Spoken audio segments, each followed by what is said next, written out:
श्री महाप्रज्ञ गुरवे नमः। जिसके सांसों में रहता है शाश्वत शांति का स्पंदन, उस महाप्रज्ञ को वंदन, उस महाप्रज्ञ को वंदन। सत्य अहिंसा अनेकांत को अर्पित जिसका तन मन, उस महाप्रज्ञ को वंदन, उस महाप्रज्ञ को वंदन। जिसके सांसों में रहता है शाश्वत शांति का स्पंदन, उस महाप्रज्ञ को वंदन, उस महाप्रज्ञ को वंदन।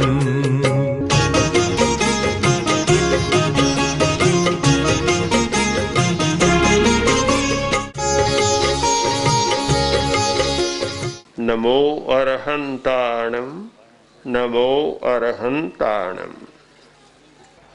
हमारी कठिनाई क्या है कि मनुष्य के पास एक बहुत बढ़िया मस्तिष्क है, और इतना बढ़िया मस्तिष्क शायद दुनिया के किसी प्राणी के पास नहीं है।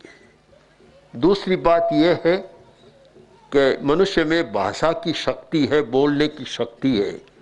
देवता भी नहीं बोलते, देवता भी आते हैं किसी माध्यम से बोलते हैं, सीधे नहीं बोलते। हमने कई बार जिज्ञासा की कि आप लोग बोलते क्यों नहीं, कि हम बोल नहीं सकते, हमारी बात समझ में भी नहीं आ सकती। तो किसी महिला किसी पुरुष के माध्यम से देवता बोलते। आज तक शायद देवता को सीधा बोलते हुए आपने नहीं सुना होगा, हमने भी नहीं सुना है। माध्यम से बोलते। तो मनुष्य के पास इतनी बड़ी शक्ति है, और भाषा का प्रकोष्ठ भी हमारे मस्तिष्क में है, चिंतन का प्रकोष्ठ भी हमारे मस्तिष्क में है, ज्ञान का प्रकोष्ठ भी हमारे मस्तिष्क में है। ये मस्तिष्क एक ऐसा अद्भुत पिटारा है, अद्भुत कोई भंडार है जिसमें बहुत कुछ समाया हुआ है। परंतु हमारी कठिनाई क्या है कि हम मस्तिष्क का उपयोग करना नहीं जानते। बस अगर आप ये मुझसे जानना चाहें कि हम मस्तिष्क का उपयोग कैसे करें, तो मैं कुछ आपसे कहना चाहूँगा। अभी 2-4 दिन पहले एक नई बात समाचार पत्र में पढ़ी कि कैंसर क्यों होता है। अनेक कारण है। एक कारण यह है कि जो आदमी मस्तिष्क का सही उपयोग करना नहीं जानते, उनके भी कैंसर हो जाता है। हमारी इतनी बड़ी शक्ति है, और यह भी जो वैज्ञानिक, मस्तिष्क विद्या के वैज्ञानिक या दूसरे वैज्ञानिक भी कहते हैं कि मनुष्य के मस्तिष्क में जितनी शक्ति है उसका हर सामान्य आदमी 5% उपयोग करता है। 95% तो बाकी शेष रहता है, सोया का सोया रहता है। 5%। और कोई व्यक्ति 7-8% प्रयोग करे उस शक्ति का, तो वह दुनिया का महात्मा, महान आदमी बन जाता है। आइंस्टीन बन जाता है, गांधी बन जाता है, और भी महान आदमी बन जाते हैं। इसका अर्थ आप समझ लें कि हम अपनी शक्ति का उपयोग करना नहीं जानते। पास में तो है बहुत कुछ, पर उपयोग करना नहीं जानते।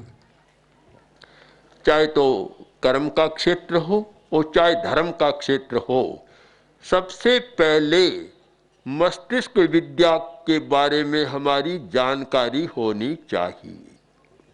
हमारे मस्तिष्क में एक परत है जिसका शरीर शास्त्रीय नाम है एनिमल ब्रेन। एनिमल ब्रेन, पशु मस्तिष्क। हर आदमी के पशु मस्तिष्क है, और इसीलिए वह हिंसा करता है। जितने नकारात्मक भाव हैं, झूठ बोलना, हिंसा करना, कामुकता आदि आदि जो नकारात्मक भाव हैं, वे सारे के सारे उस एनिमल ब्रेन की परत के कारण होते हैं, और वह सक्रिय है। अच्छी परतें तो जागृत नहीं है, वह सक्रिय रहती है। और शायद इसीलिए यह जो कहा जाता है विकासवाद के अनुसार कि मनुष्य पशु की संतान है। अब इसमें कुछ सच्चाई है, संतान चाहे न हो पर पशु की परत तो अपने मस्तिष्क में लिए हुए हैं, इसलिए पशु के साथ उसका संबंध तो रहा है। और इसीलिए बड़े बड़े आचार्यों के मन में प्रश्न उठा कि मनुष्य में पशु में भेद क्या है। बड़ी मीमांसा इस पर की गई, सारी बड़ा खोजा गया क्या भेद है। तो यह भेद तो साफ है कि आदमी बोलता है, पशु बोलता नहीं है। किंतु यह भी साफ है कि पशु भी हिंसा करता है और आदमी भी हिंसा करता है। एक अंतर है साफ कि पशु बिना मतलब हिंसा नहीं करता, आदमी ऐसा पशु है जो बिना मतलब दूसरे को मारता है, अनावश्यक हिंसा। पशु अनावश्यक नहीं करता। शेर अगर तृप्त हो गया, भोजन मिल गया, सामने कितने जीव जंतु घूम रहे, नहीं मारेगा वह मारने के लिए नहीं मारता, अपनी भूख मिटाने के लिए मारता है। और आदमी तो ऐसा पशु है कि बिना मतलब मारता है, सैकड़ों लोगों को मार देता है, क्या क्या करता है। तो हम क्या माने? यही मानना चाहिए कि अभी धार्मिक लोगों ने या दूसरे लोगों ने धर्म को मस्तिष्क के द्वारा समझने का प्रयत्न नहीं किया है, इसलिए बदलने की प्रक्रिया नहीं आती। मुझे तो कष्ट भी होता है, कहना अच्छा भी नहीं लगता, पर सच्चाई को छिपाना भी अच्छा नहीं है कि धार्मिक कहलाने वाले लोगों में किसी से कम बुराइयां नहीं, हमें साफ स्वीकार करना चाहिए। क्या धार्मिक आदमी बाजार में बैठकर अनैतिक आचरण नहीं करता? अगर धार्मिक न करे तो अनैतिकता चल ही नहीं सकती। दुनिया में धार्मिक 6 अरब की दुनिया में 5-5.5 अरब तो धार्मिक है। कोई 10-20 करोड़ होंगे जो अपने आप को नास्तिक मानते हैं। सारे धार्मिक है। सारी बुराइयां कौन कर रहे हैं? धार्मिक आदमी तो कर रहे हैं। जितनी दुनिया की बुराइयां है कौन कर रहा है? आप चिंतन करें इस पर। धर्म को न मानने वाला भी करता होगा, शायद नहीं भी करता, पर धर्म को मानने वाले तो कर ही रहे। और इसलिए कर रही है कि उन्हें चिंता नहीं है कि चाहे जितनी बुराई करो और फिर जाकर भगवान के सामने खड़े होकर माफी मांग लो और काम साफ हो गया, या और इसके साथ जुड़ गया। इसलिए बुराई करने में संकोच भी नहीं होता कि माफ कर देंगे, भगवान माफ कर देंगे, फिर कोई बुराई में संकोच नहीं है। बुराई में संकोच तो तब हो जब यह लगे कि मैं बुराई कर रहा हूं और मुझे ही इसका फल भुगतना पड़ेगा, तो वह बात तो है नहीं।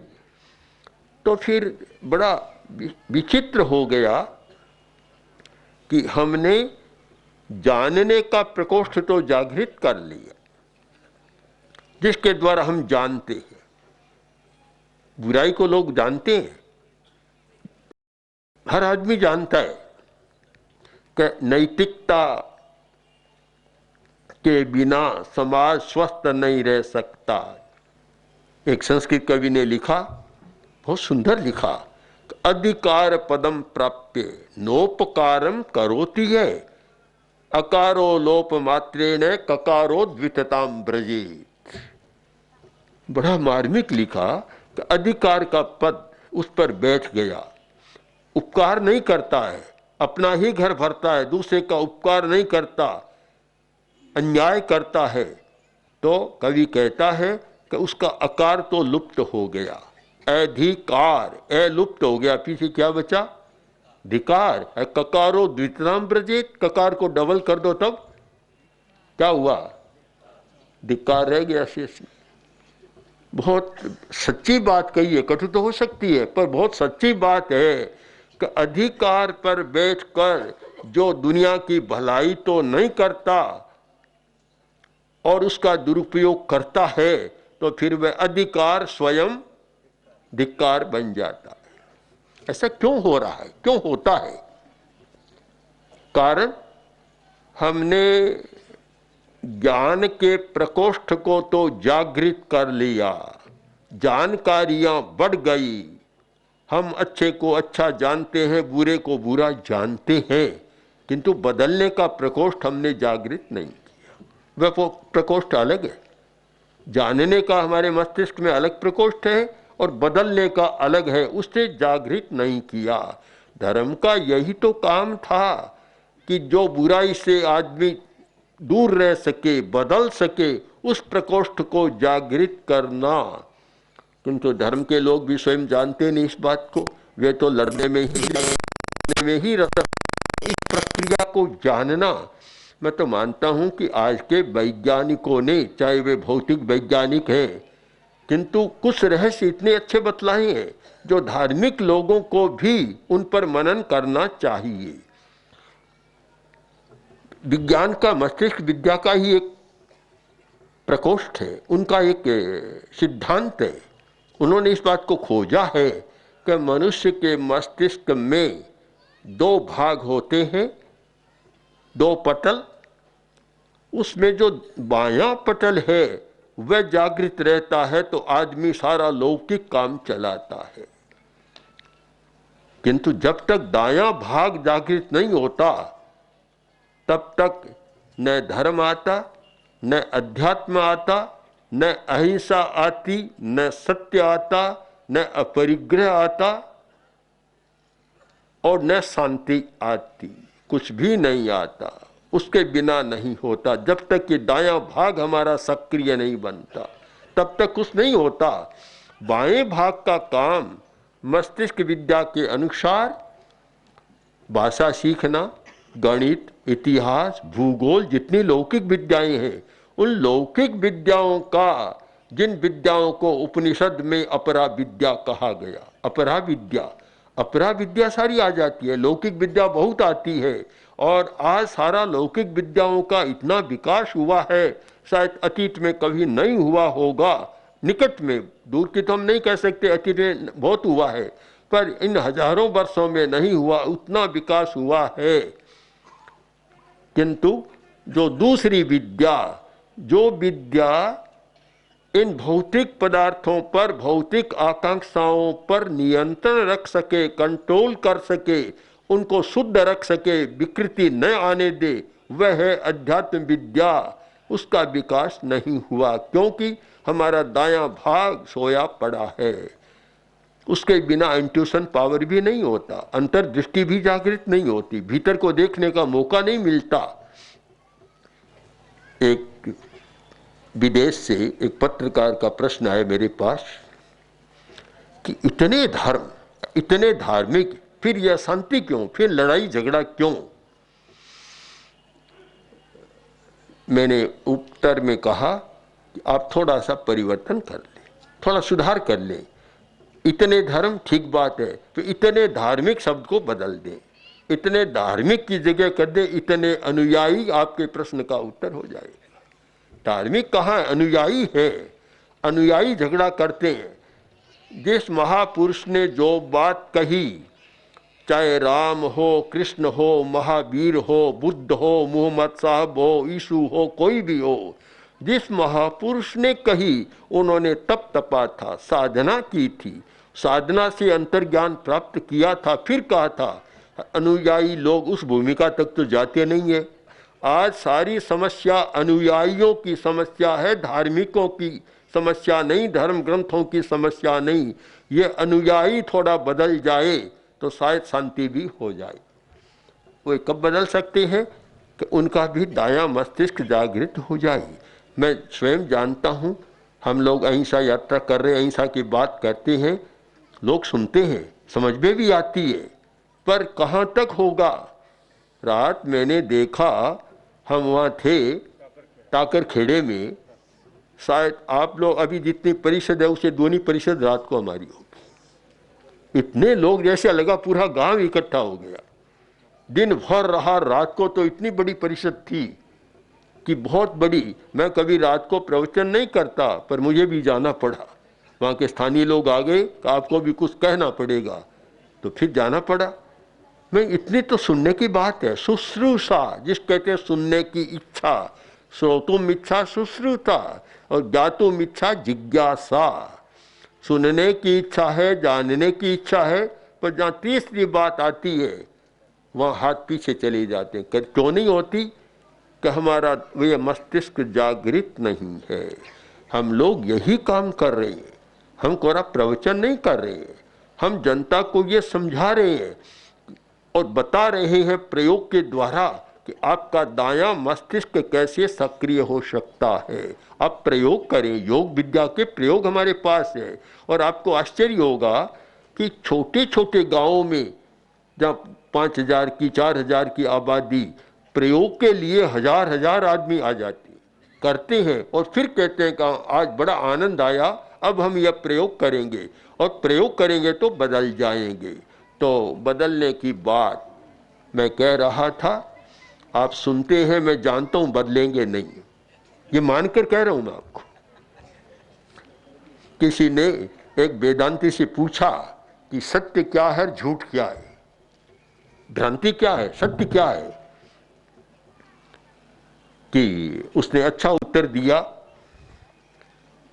कि मैं आपको बता रहा हूं मेरी भ्रांति, मैं प्रवचन कर रहा हूं, आपको कुछ कह रहा हूं, मेरी भ्रांति है, आप नहीं बदलेंगे, यह सत्य, सत्य और मिथ्या दोनों आ गए।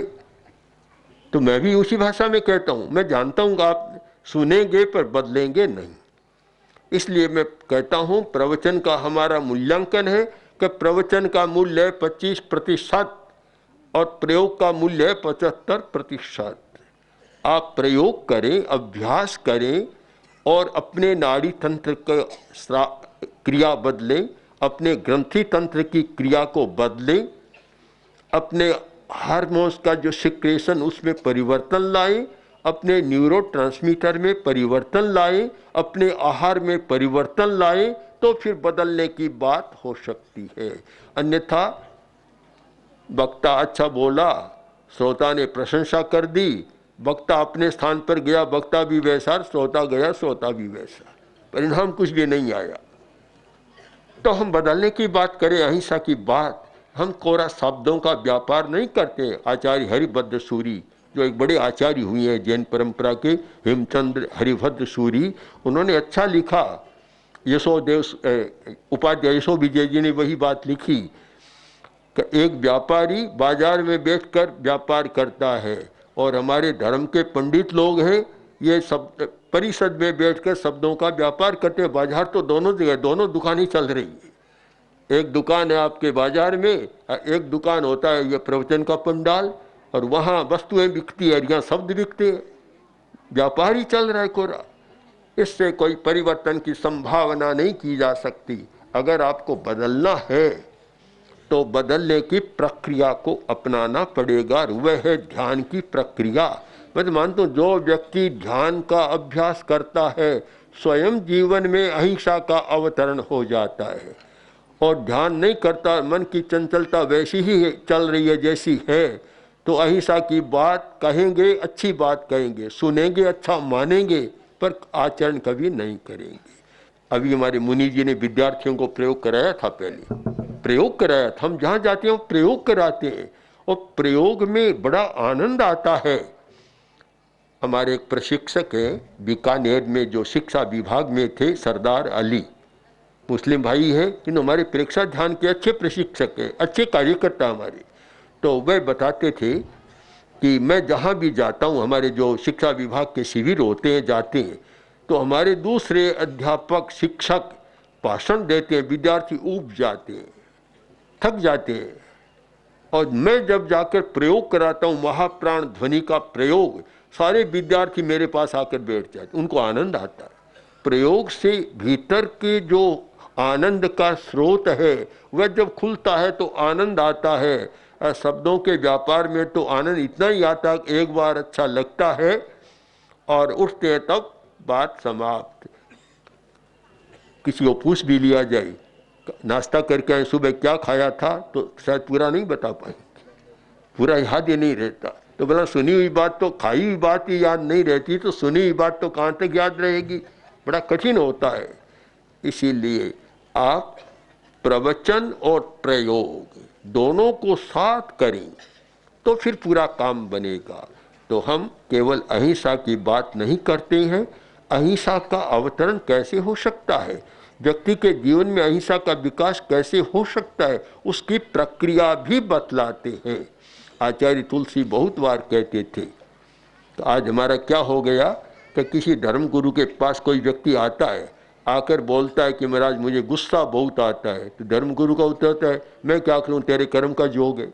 तो आचार्य तुलसी ने इस दिशा में जो क्रांति की, एक धर्म क्रांति, और धर्म को एक प्रायोगिक रूप दिया, व्यवहारिक रूप दिया, कि जिसके द्वारा आदमी की चेतना का रूपांतरण हो सकता है। हम चेतना के परिवर्तन में विश्वास करते हैं और उस परिवर्तन का माध्यम है हमारा ध्यान।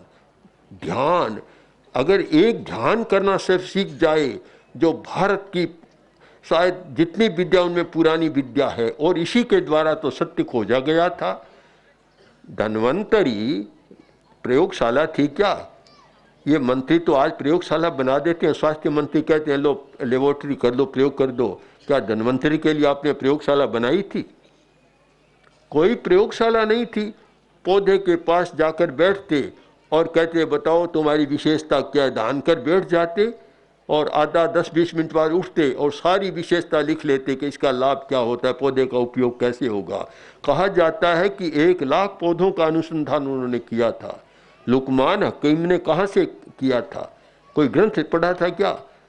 चाहे लुकमान हकीम हो, चाहे धन्वंतरी हो, चाहे धर्म के हो, सब ने इस प्रकार ध्यान के द्वारा सच्चाइयों को खोजा था। और आज का वैज्ञानिक भी सच्चाई को ध्यान के द्वारा ही खोजता है। आइंस्टीन जैसा महान वैज्ञानिक जो सापेक्षवाद का सिद्धांत खोजा, किसी पुस्तक के आधार पर नहीं खोजा। महावीर की वाणी का एक बड़ा सुंदर सूक्त है, अपना सत्य में से जा मैं तिंग भूये सुकप्पये, स्वयं सत्य खोजो फिर सबके साथ मैत्री करो। तुमने सत्य नहीं खोजा तो अहिंसा और मैत्री की बात सुनने तक रह जाएगी, व्यवहार में नहीं आएगी। तो जो कुछ मैंने कहा शायद कटु सत्य हो सकता है, आपको अच्छा लगा हो तो आप विचार करें, न लगा हो तो फिर सोचें कि हमें क्या करना है। तो फिर अहिंसा की बात समझ में आएगी और आप अहिंसा के रास्ते पे अपनाएंगे। और मैं मानता हूँ अहिंसा, करुणा, मैत्री के सिवाय समाज को स्वस्थ रखने का कोई उपाय नहीं है। यह तो बिल्कुल ध्रुव सत्य है। इस पर आप इसका चिंतन करें। ओम आनंद। ओम श्री महाप्रज्ञ गुरवे नमः। ओम श्री महाप्रज्ञ गुरवे नमः। ओम श्री महाप्रज्ञ गुरवे नमः। ओम श्री महाप्रज्ञ गुरवे नमः।